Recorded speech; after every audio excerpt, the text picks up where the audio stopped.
Hello mga kamamis! Welcome sa aming mini vlog! Ito nga pala yung ulam namin kagabi, sinigang na baboy. Nako, napakasarap na nito ngayon.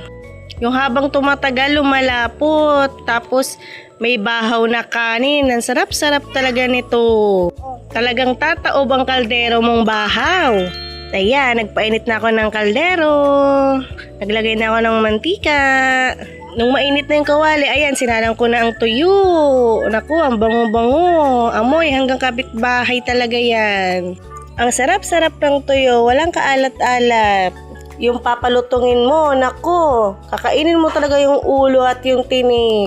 Wala ka talagang maititira dyan. The best partner naman ang tuyo sa sinigang.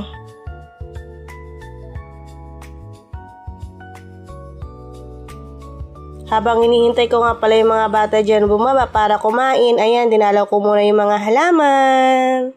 Ayan, ang ganda-ganda. Ang sarap-sarap talaga nilang tingnan.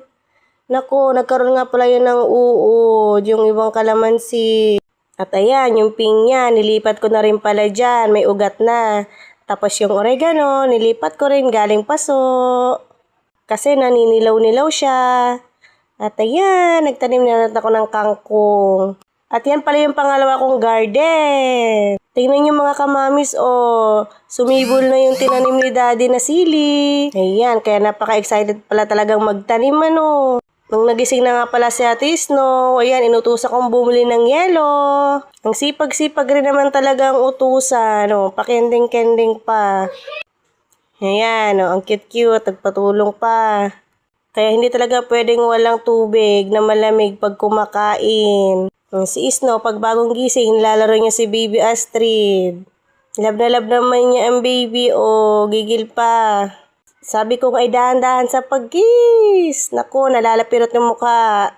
Ayan na, ready na naman kaming kumain. Naku, ang sarap-sarap ng patis na may sili. Ayan nga pala si baby, tinitingnan yung pagkain. Sarap-sarap talaga ng tuyo. Grabe. Kaya hanggang dito na lang ulit. Salamat sa panunood. Bye-bye!